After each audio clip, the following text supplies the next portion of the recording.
Nabi Shallallahu Alaihi Wasallam itu teladan yang paling baik dalam melaksanakan ibadah puasa. Jadi puasanya Nabi itu adalah puasa yang produktif.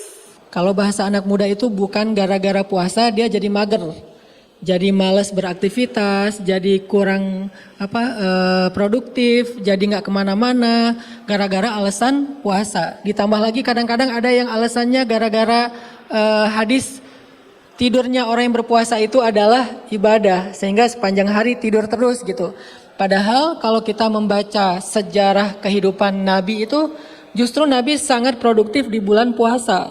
Di bulan puasa itu kaum muslimin mendapatkan banyak sekali kemenangan-kemenangan besar. Mulai dari Fathu Makkah, pembebasan kota Makkah itu terjadi di bulan puasa.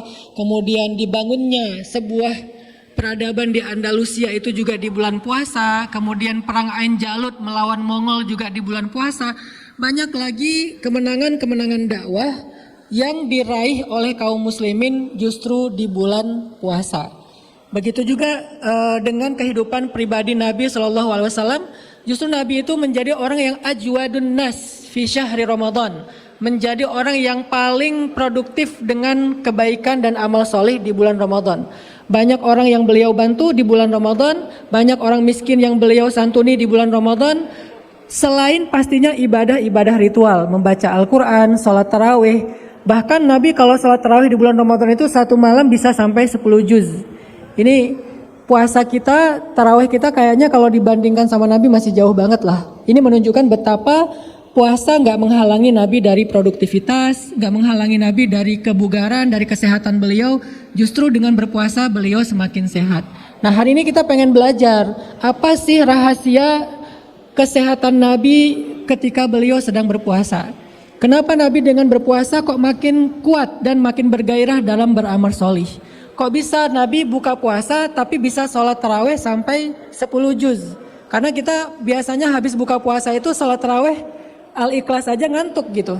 Sementara Nabi habis buka puasa salat tarawihnya bisa 10 juz. Ini kan menunjukkan bahwa ada rahasia dan tips Ramadan hacks mungkin ya, atau life hacks tentang bagaimana berpuasa ala Nabi yang insya Allah bisa lebih bermanfaat buat orang lain dan juga meraih derajat takwa. Yang pertama adalah dari mulai pola makan. Kata sahabat, Nabi itu kalau berbuka puasa biasanya beliau makan korma muda yang masih basah. Itu korma muda yang masih basah, beliau menjadi favorit buka puasanya Rasulullah SAW. Kemudian kalau tidak ada korma muda yang basah, biasanya Nabi itu berbuka puasa dengan korma yang sudah matang atau tamar.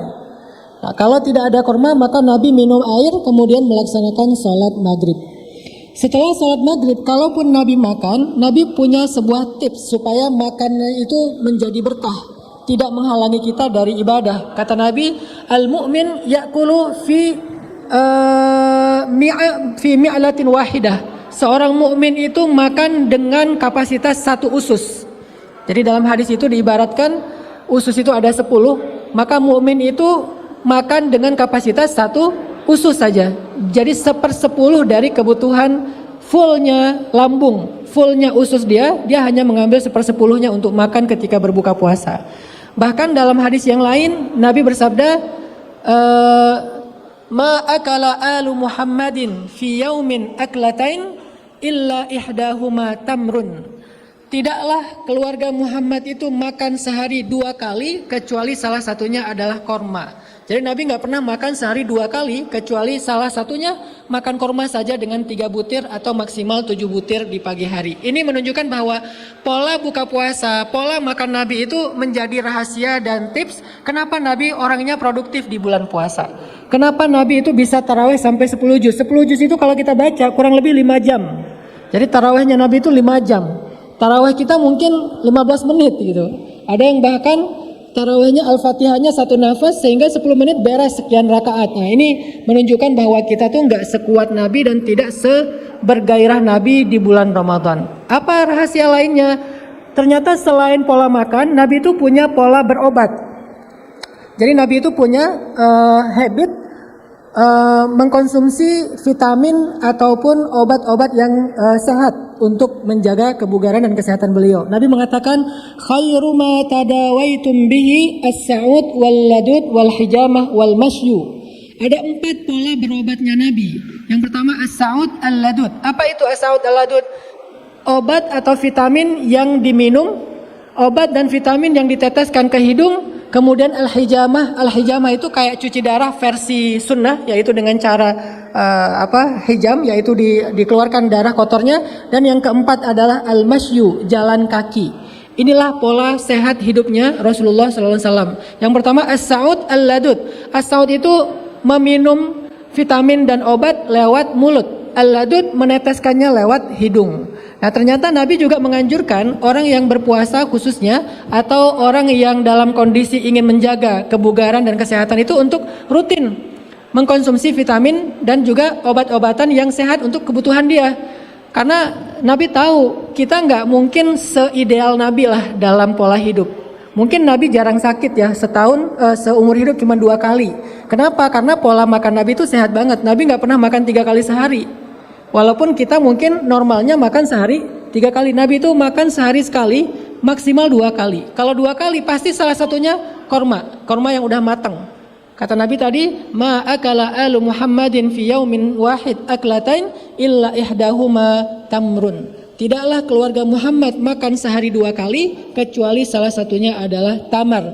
Tamar itu korma matang yang manis. Itu udah cukup untuk membuat beliau sanggup beraktivitas. Sehingga bagaimana dengan kita yang tidak bisa menjaga pola makan seperti Nabi? Tadi Dr. Ulul Albab juga menyampaikan kita tuh kalau buka puasa kadang-kadang segala macam pengen dimakan. Pas lagi ngabuburit segala macam pengen dibeli. Ada gorengan, ada kolak, ada minuman manis, ada ini dan itu. Sehingga nyatanya seringkali ketika kita berpuasa kita justru memiliki keluhan tentang kesehatan, mulai dari sakit mah, lambung, bahkan ada yang gara-gara berpuasa dia jadi kambuh penyakit lamanya dan seterusnya.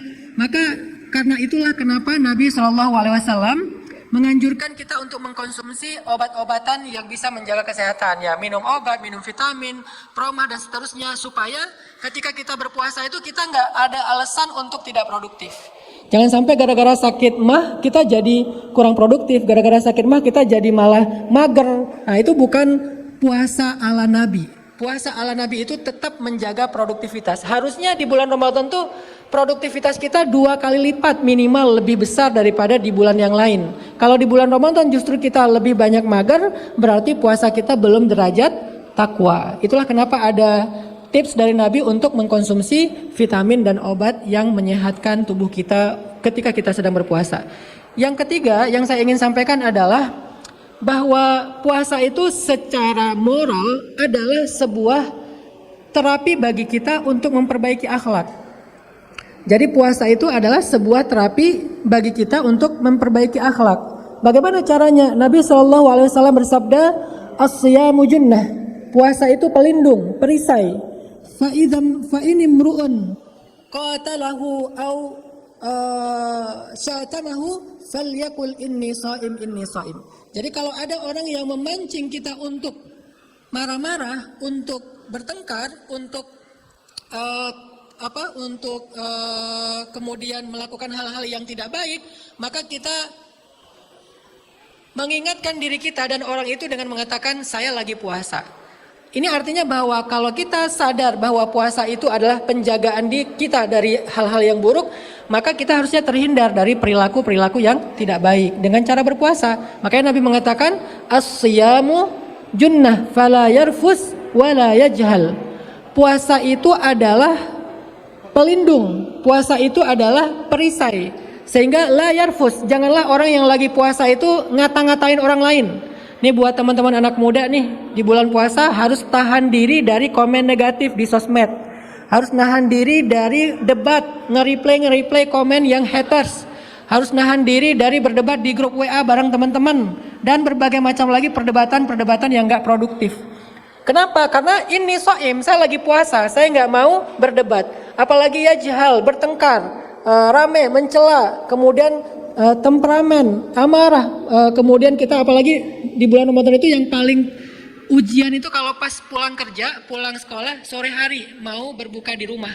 Itu kan ujian banget karena di jalan macet, sementara kita pengen cepat sampai di rumah, kita mungkin lagi lapar-laparnya, itu sangat menjadi ujian untuk orang kemudian marah-marah di jalan. Ada yang klakson panjang, ada yang rebutan satu jalur, ada yang lewatin jalur busway, ada yang kemudian buka kaca kemudian mencela. Dia lupa ketika kita berpuasa lalu kita terpancing amarah, maka pahala ibadah puasa kita gugur, tinggal puasa secara zahirnya saja.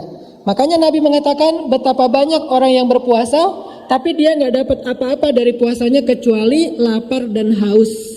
Kenapa dia dari puasanya cuma dapat lapar dan haus? Udah gugur pahala puasanya oleh marahnya, gugur pahala puasanya oleh sifat akhlak buruknya. Ketika dia lapar, apalagi ketika dia terganggu kesehatannya, sakit mah, sakit kepala, panas dingin segala macam, nggak biasa puasa, akhirnya dia marah-marah, marah di rumah, marah ke anak, marah ke istri, marah ke tetangga, marah ke orang di jalan. Nah, bagaimana cara kita mengatasi semua itu? Kita internalisasi lagi, kita bangun lagi awareness kita bahwa puasa itu harusnya menahan diri kita. Secara bahasa arti asyam itu imsak. Kata ulama asyamu huwal imsak. Puasa itu adalah menahan diri. Menahan diri dari apa? Bukan hanya makan dan minum, tapi juga menahan diri dari ucapan yang tercela. Menahan diri dari emosi dan marah-marah. Sehingga dengan demikian mudah-mudahan puasa kita bisa menjadi puasanya orang yang bertakwa. Saya kira inilah dua hal yang paling penting untuk saya berbagi dengan teman-teman sekalian, baik yang ada di sini di Masjid Sunda Kelapa maupun yang menonton secara online. Saya simpulkan yang pertama adalah puasa itu harusnya meningkatkan produktivitas kita dalam kebaikan. Gak boleh menurunkan apalagi menghalangi, gak boleh mager. Apa tipsnya? Satu, pola hidup dimulai dari pola makan. Makanlah seperti Nabi, jangan kebanyakan, jangan kekurangan. Kalau kebanyakan itu membuat kita malas beribadah dan hilangnya empati kepada orang miskin. Kalau kekurangan, maka kita menzalimi hak tubuh kita. Nah, yang ideal itu kata Nabi, makan itu 1/6 paling banyak dari kebutuhan kita. Jadi kalau kita ngelihat nasi padang nih, satu bungkus nasi padang itu harusnya dibagi 3 atau dibagi 6. Itulah pola makan yang sehat sebetulnya. Tapi kan kita nasi padang biasanya 2 bungkus sendiri ya kalau buka puasa. Gimana mau sholat taraweh? Harusnya nasi padang itu kan 1 porsi tuh. Idealnya nih kalau buka puasa dibagi 6. Cuman berat nasi padang dibagi 6 buat kita. Itulah alasan kenapa kita nggak sehat, nggak produktif dibandingkan dengan Rasulullah. Rasulullah itu idealnya ya senasi padang itu bagi 6. Kalau makan nasi, tapi kan Nabi nggak makan nasi ya. Nabi makannya roti, gandum. Kalau yang lebih ke buah-buahannya Nabi makannya jeruk. Nabi suka pisang, termasuk kurma. Jadi makanan Nabi itu udahlah sehat, porsinya pas, nggak kebanyakan, nggak kedikitan. Dan dimakan di waktu yang tepat juga, sahur, berbuka, minum air putih yang banyak. Nabi suka minum air putih yang dicampur dengan korma. Sekarang udah jadi infus water tuh, air putih dikasih korma. Jadi pemanisnya bukan dari sirup, pemanisnya dari korma.